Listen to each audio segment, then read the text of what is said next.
Ce programme est financé par les amis et partenaires du ministère de Joyce Meyer. Regardez-moi, Dieu ne vous décevra pas si vous n'abandonnez pas votre foi.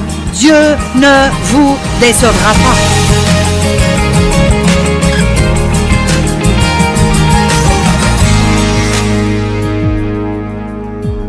Je fais une série que j'appelle « Siéger, se tenir debout, marcher et courir ».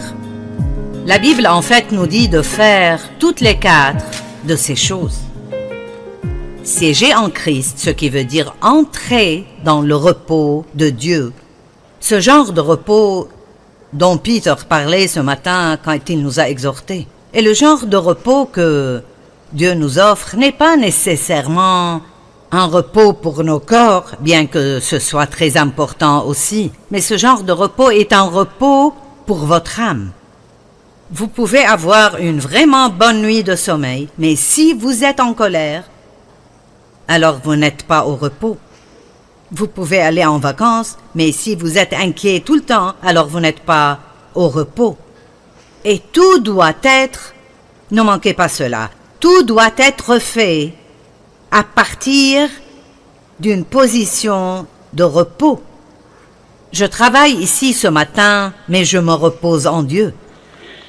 Et donc, le mot « repos », Peter nous donne une partie de la définition, mais vous verrez aussi dans le dictionnaire grec que le repos que Dieu nous donne n'est pas un repos du travail, mais un repos dans le travail. Combien d'entre vous voudraient élever des adolescents dans le repos?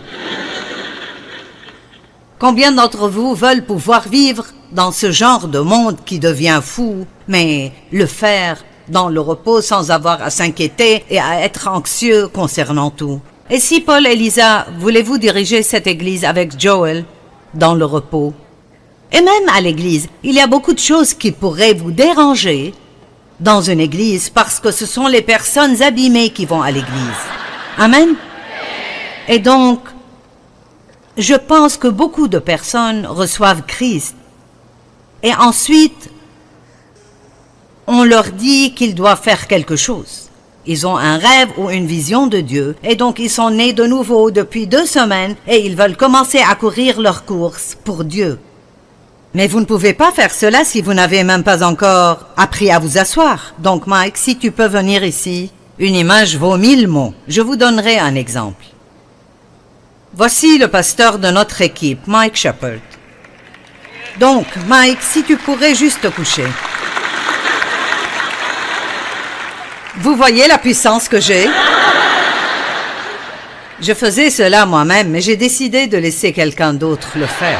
Donc, les bébés commencent en étant couchés. Nous tous, quand nous entrons dans le royaume, nous sommes couchés. Vous êtes finis, vous êtes vidés. Vous ne pouvez pas y arriver tout seul. Votre vie est un gâchis. Vous avez besoin que Dieu vous aide. En tant que bébés chrétiens, nous commençons couchés. Nous avons besoin que quelqu'un fasse presque tout pour nous. Le grand problème vient quand vous êtes sauvés il y a 30 ans et vous êtes toujours couchés. Amen. Maintenant, je voudrais vous voir, Pasteur Mike, essayer de courir de cette position.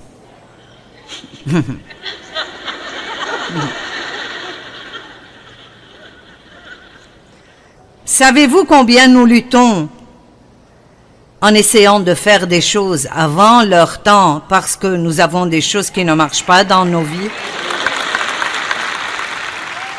Assieds-toi, s'il te plaît. Tu peux t'asseoir.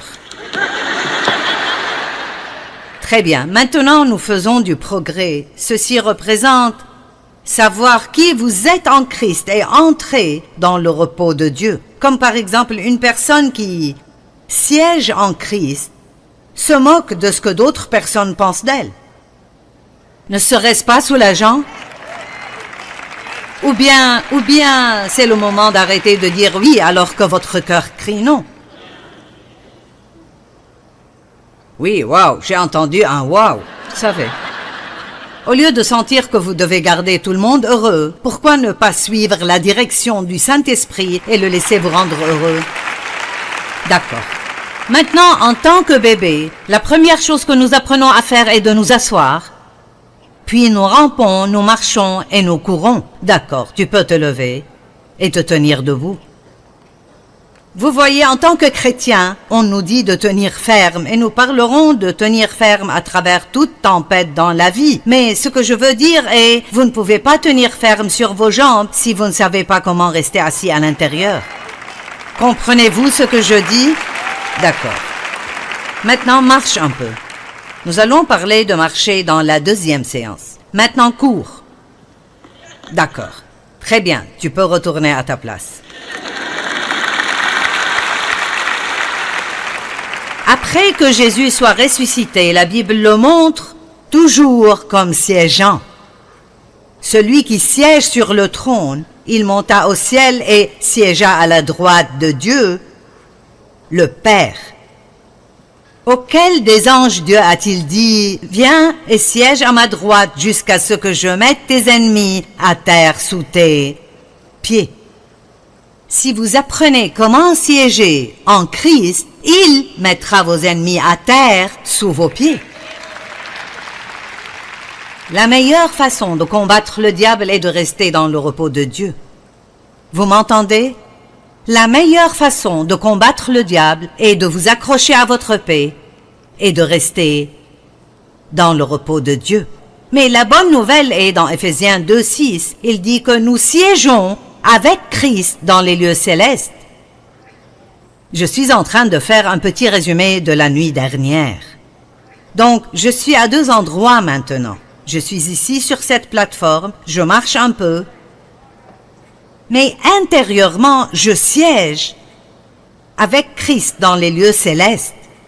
Je ne peux pas vous dire combien c'est plus facile pour moi maintenant que ça l'était quand j'ai commencé il y a 40 ans et j'étais si préoccupée par ce que tout le monde penserait de mon message. J'étais inquiète. Est-ce que j'ai le bon message de Dieu? Ai-je fait la bonne chose? Et oh mon Dieu, si quelqu'un part pendant que je prêche, ça me faisait quelques jours de tourment juste après. Allez, mais je ne fais pas ceci maintenant. Il y a 4 ou 5 personnes qui sont parties au milieu de mon sermon. Je ne pense plus, ils ne m'aiment pas, je pense peut-être que quelqu'un ne se sentait pas bien. Vous pouvez penser comme il faut quand vous savez comment entrer dans le repos de Dieu. Vous ne pensez pas toujours négativement, vous pensez positivement et vous croyez pour le mieux. Donc nous voulons parler de tenir ferme ce matin parce que nous tous, nous devons tenir ferme beaucoup. En tant que chrétiens, nous nous tenons fermes et nous attendons Dieu pour les percées dont nous avons besoin dans nos vies. Et elles viendront. Dieu ne sera pas en retard. Mais j'ai remarqué qu'il est normalement pas en avance. Est-ce que quelqu'un d'autre a remarqué ça chez Dieu? Ne vous demandez-vous pas parfois si tu peux venir à la dernière minute? Pourquoi n'es-tu pas venu il y a 3 mois pour que je n'ai pas à passer par tout cela? Eh bien, il nous fait passer par tout cela jusqu'à ce que nous arrivions au point où nous disons « Je ne vais plus jamais passer par cela ». J'ai assez d'expérience avec Dieu pour savoir qu'il agira. Je ne sais pas quand, mais je sais qu'il agira. Donc, je vais juste vivre pleinement ma vie pendant que j'attends. L'expérience avec Dieu est si précieuse. Au début, vous entendez juste quelqu'un d'autre vous raconter son expérience, mais quand vous obtenez votre propre expérience, alors personne ne pourra plus jamais vous l'enlever. Amen, amen. J'aime cette dame au fond, elle m'encourage continuellement. Tenons ferme contre le diable. Vous savez, il est un menteur et c'est si important de savoir qui nous sommes en Christ. Ce matin, j'étudiais ce message ici, assise en buvant mon café. J'étudiais à 5h15 ce matin, vous savez. Et quand vous êtes fatigué, c'est un temps facile pour que le diable essaye de vous attaquer. D'accord. Donc, j'ai prêché hier soir, je suis rentré, je me suis couché.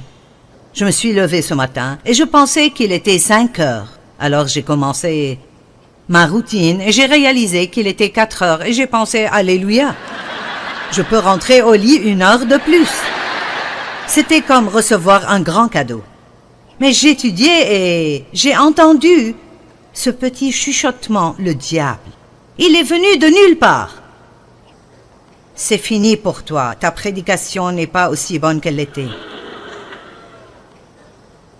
Eh bien, comme j'ai de l'expérience avec Dieu, je savais que c'était le diable. Je ne pensais pas que c'était Dieu. Je ne le croyais pas, même pas pour une seconde. Amen. Et c'est là que vous pouvez entrer dans le repos de Dieu. Quand vous savez qui vous êtes, vous savez comment Dieu opère. Et si Dieu essayait de me dire que j'étais terminé, il ne me le dirait certainement pas au milieu de mon étude pour venir et prêcher.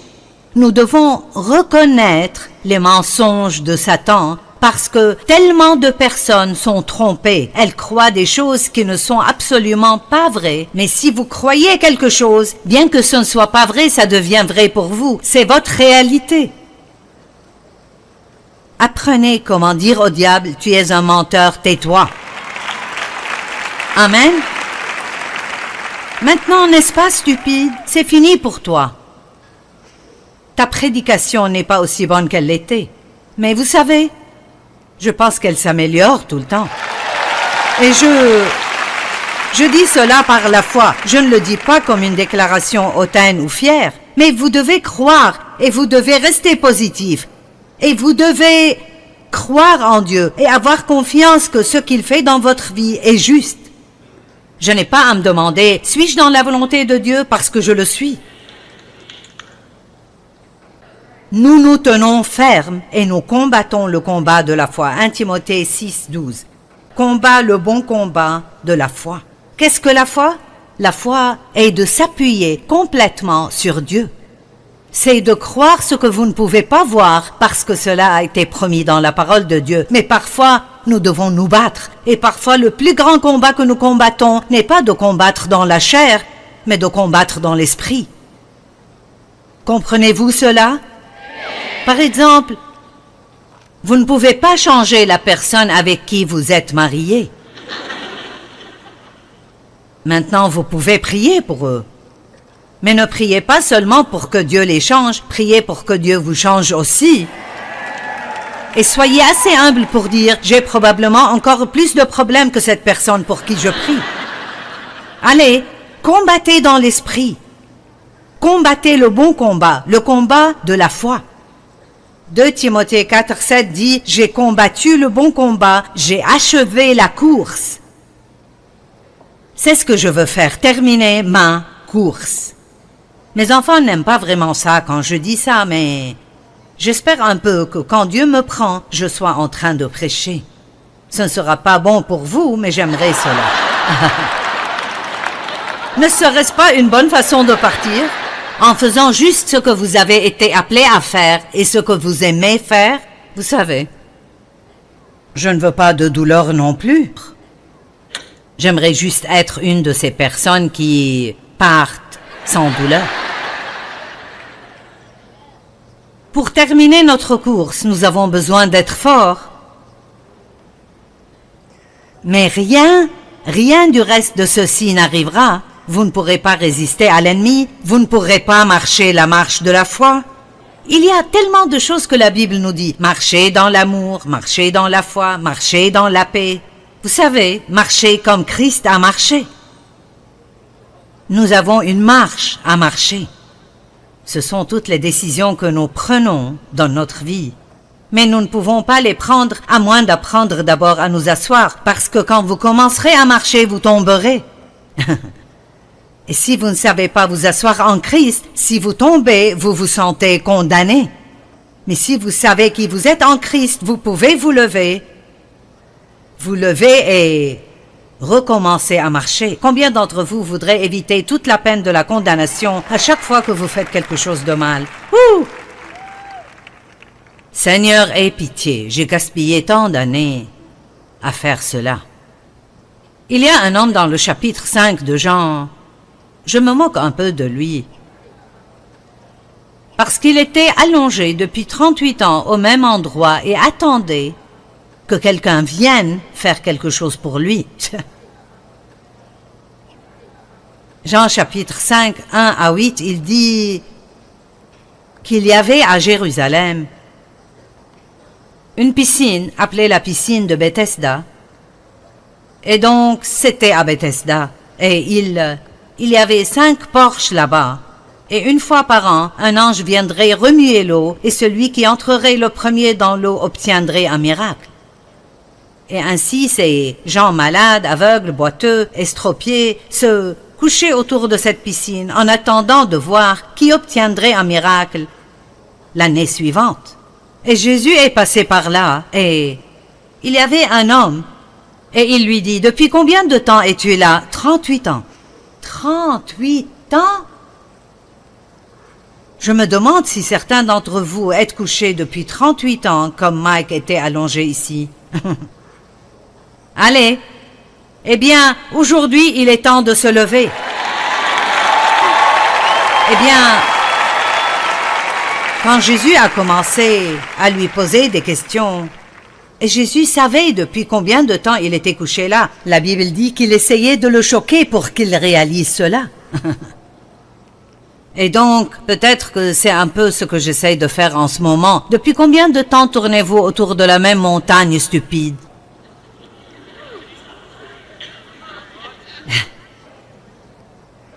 Quelqu'un est-il prêt à aller au-delà de cela, à passer à la prochaine chose que Dieu a pour vous dans votre vie ? Quand Jésus a commencé à lui poser des questions, voici ce qu'il a dit. Il a dit, « Seigneur, quand l'ange vient et les eaux sont remuées, je n'ai personne pour me mettre dans la piscine et tout le monde me dépasse toujours. » Allez, vous devez comprendre cela. Ce type était tellement apitoyé sur lui-même qu'il attendait que quelqu'un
d'autre vienne et fasse tout pour lui. J'ai dit, il attendait que quelqu'un d'autre fasse tout pour lui. J'ai dit, il attendait quelqu'un d'autre.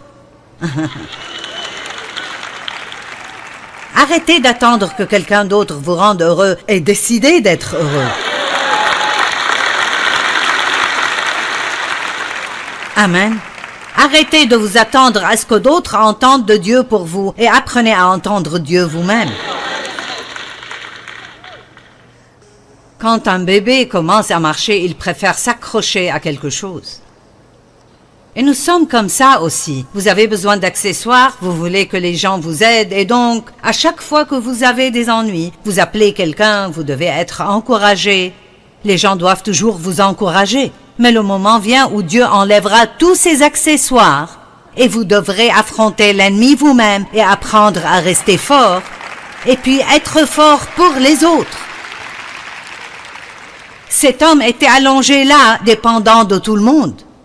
Tout le monde est toujours en avance sur moi. Mais vous savez, je pense qu'en 38 ans, même si je n'aurais pas pu marcher, j'aurais pu me tortiller.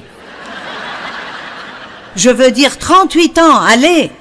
Sûrement, il aurait pu se tortiller jusqu'au bord de cette piscine en 38 ans et se dire l'année prochaine, quand cet ange viendra, je serai le premier dans cette piscine où je me noierai en essayant.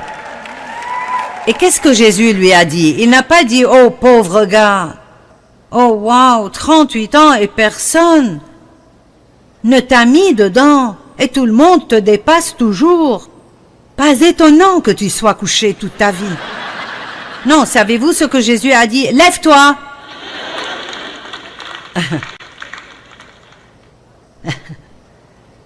Lève-toi! Dans la Bible, il y a un grand point d'exclamation. Et puis il a dit, et ramasse ton lit, prends-le avec toi. Non seulement Dieu veut que nous nous levions, mais il veut que nous nettoyions notre pagaille que nous avons fait toutes ces années où nous ne faisions rien.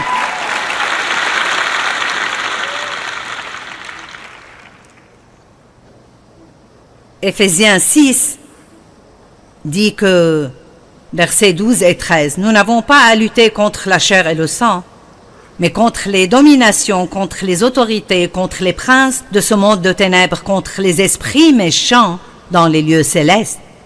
Donc nous combattons une guerre, nous sommes dans une guerre, mais c'est une guerre spirituelle. Comment allez-vous vaincre le diable? Vous ne pouvez pas le frapper.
Vous ne pouvez pas l'étouffer ni l'assommer.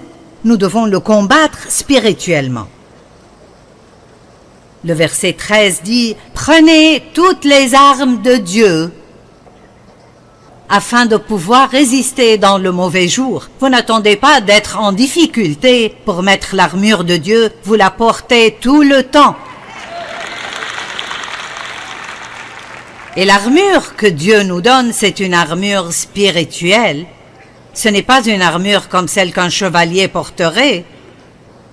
C'est la vérité. La Bible dit, resserrez la ceinture de la vérité. Quand vous vous tenez debout, resserrez la ceinture de la vérité. Cela signifie de s'accrocher à la parole de Dieu. Quand il semble que rien ne fonctionne pour vous, accrochez-vous comme jamais auparavant. Ne laissez pas l'ennemi vous le voler. Romains 8 dit, on nous considère comme des moutons destinés à l'abattoir. Mais dans tout cela, au milieu de nos problèmes, nous sommes bien plus que vainqueurs. Vous devez vous rappeler cela quand vous ressemblez à un mouton conduit à l'abattoir. Certains sont à cet endroit en ce moment. Vous dites à un non-croyant que vous avez la victoire et il pense que vous avez perdu la tête. Parce que pour eux, ce qu'ils voient, c'est que rien ne fonctionne. Amen. Et c'est ce que le diable veut que vous croyiez, vous perdez votre temps. Mais vous serrez cette ceinture de la vérité et vous dites, ma percée viendra, Dieu est fidèle.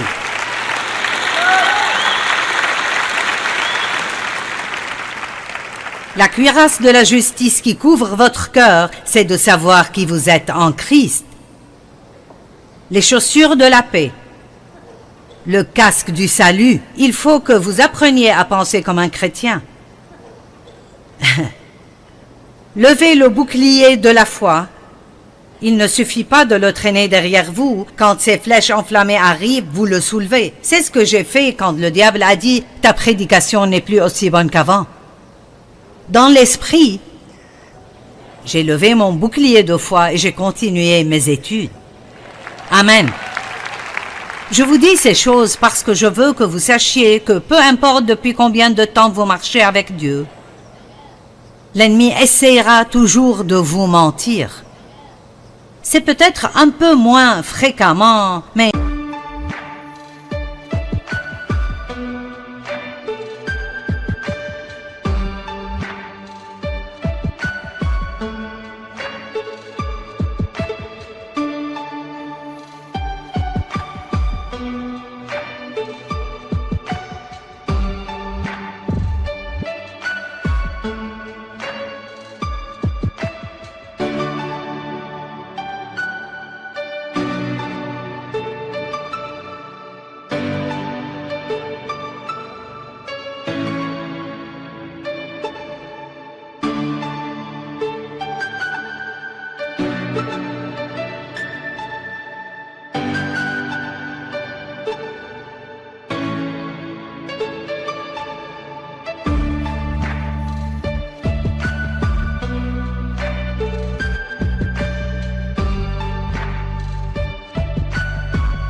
mais je...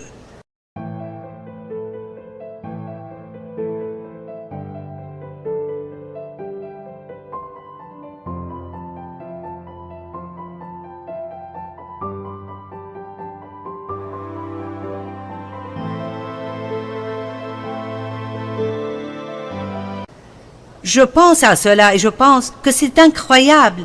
Après toutes ces années et tous les milliers et milliers de sermons que j'ai prêchés, pourquoi vraiment au milieu de mes études, est-ce que j'entendrai quelque chose comme ça? Parce que Satan est un menteur et il veut toujours vous faire, maintenant écoutez, douter de vous-même.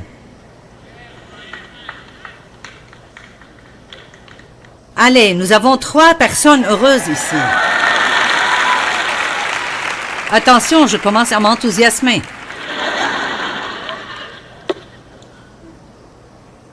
Oh mon Dieu, notre marche avec Dieu est un tel voyage. L'épée de l'esprit, vous maniez l'épée de l'esprit qui est la parole de Dieu. Lorsque vous êtes dans une bataille, vous devez déclarer la parole de Dieu. Et couvrez le tout avec la prière. Oh, j'aime la prière, la simplicité et la puissance de la prière. Comme c'est merveilleux de rester au repos, de prier pour les choses et de profiter de votre vie pendant que Dieu travaille sur votre problème. La prière n'est pas quelque chose que nous sommes obligés de faire, c'est un grand privilège. Nous devons rester debout pendant que nous attendons. Marc 11, 23 dit « Ayez foi en Dieu ». Dit Jésus, « Je vous le dis en vérité, si quelqu'un dit à cette montagne, « Jette-toi dans la mer » et s'il ne doute point en son cœur, mais croit que ce qu'il dit arrive, il le verra s'accomplir. C'est pourquoi je vous dis, tout ce que vous demanderez en priant, croyez que vous l'avez reçu et vous le verrez s'accomplir. Une autre traduction dit « et vous l'obtiendrez ». Donc vous demandez, vous croyez que vous avez reçu ce que vous ne pouvez pas encore voir, et vous l'avez dans votre cœur, et ensuite vous l'aurez. Mais il y a une petite chose qu'il n'a pas dite ici, et je ne sais pas si vous l'avez déjà remarqué, il ne vous dit pas quand vous l'obtiendrez. Regardez-moi, Dieu ne vous décevra pas si vous n'abandonnez pas votre foi. Dieu ne vous décevra pas. Quelqu'un a besoin d'entendre cela. Il ne fait peut-être pas ce que vous voulez qu'il fasse, mais il fera quelque chose de mieux que vous n'étiez pas encore assez intelligent pour savoir comment le demander. Dieu est fidèle. Ce n'est pas seulement un chant que nous chantons.